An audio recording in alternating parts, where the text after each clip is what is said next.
আল্লাহর মাস মুহররম, এই মাসটিকে আল্লাহর মাস বলে আখ্যায়িত করা হয়েছে হাদিসে। মাস সবই আল্লাহর, কিন্তু তারপর এটাকে আল্লাহর মাস বলে এই মাসটির বিশেষ তাৎপর্য এবং গুরুত্ব যে আছে সেটি বোঝানো হয়েছে। সন্তান সবই বাবা মায়ের, এরপরও কোনো সন্তানকে বিশেষ আদর করে বিশেষ যত্ন করে বলে তুমি আমার সন্তান, এটা আমার ছেলে। তার মানে এই না যে বাকিগুলো আমার না। তো মুহররম মাসের মর্যাদা এটি তো প্রথমত এই কারণে যে এটিকে আল্লাহর মাস বা শাহরুল্লাহ বলা হয়েছে, আর দ্বিতীয়ত এটির মর্যাদার কারণ হলো যে সম্মানিত যে 4টি মাস আছে, জিলকদ, জিলহজ, মুহররম আর রজব, এই 4টি মাসের মধ্যে আবার সবচেয়ে সেরা এবং সবচেয়ে বেশি মর্যাদার মাস হলো এই মুহররম মাসটি। এই জন্য এই মাসের নামের অর্থের মধ্যেই মর্যাদার ইঙ্গিত রয়েছে। মুহররম শব্দের অর্থই হলো সম্মানিত, মর্যাদাপূর্ণ।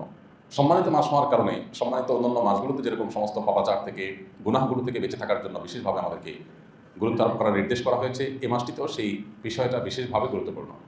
এর পাশাপাশি মুহররম মাসের একটা স্পেশাল আমল আছে, প্রতি বছরই আমরা আপনাদের স্মরণ করাই থাকি। তা হলো যে নবী করিম সাল্লাল্লাহু আলাইহি ওয়াসাল্লাম যে হাদিসটি আমরা পাঠ করেছি, সেখানে তিনি বলেছেন রমাদানের পরে আল্লাহর কাছে সবচেয়ে শ্রেষ্ঠ রোজা হলো মুহররম মাসের রোজা। তো এই জন্য এই মাসটি নফল রোজার জন্য আদর্শ একটি মাস। নফল রোজার জন্য আরেকটি আদর্শ মাস হলো শাবান মাস। নবী করিম সাল্লাল্লাহু আলাইহি ওয়াসাল্লাম শাবান মাসে সবচেয়ে বেশি নফল রোজা রেখেছিলেন। সেটা ছাড়া মুহররম মাসটাও নফল রোজার জন্য সেরা এবং শ্রেষ্ঠ একটি মাস। এই জন্য এই মাসে বেশি বেশি নফল রোজা রাখা দরকার।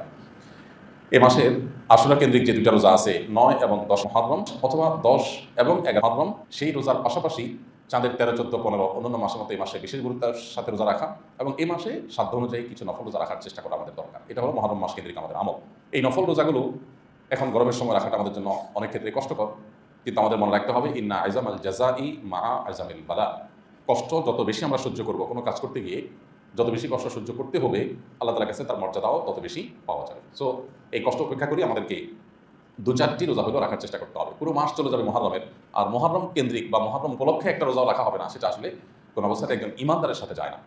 নবী করিম সাল্লাল্লাহু আলাইহি ওয়াসাল্লাম যে মাসে রোজার এত গুরুত্ব আরোপ করেছেন, আমরা একটা রোজা হলেও এক্সট্রা এই মাস উপলক্ষে রাখার চেষ্টা করবো ইনশাআল্লাহ তাআলা। যারা সোম বৃহস্পতিবার রোজা রাখেন, যারা চাঁদের 13, 14, 15 রোজা রাখেন, আশুরা রোজা রাখেন, সেগুলো তো রাখবেনই, আর মাস হিসাবে আলাদা কমপক্ষে 2-4টি রোজা রাখার চেষ্টা করবেন। আল্লাহ তাআলা আমাদের সবাইকে তৌফিক দান করুন।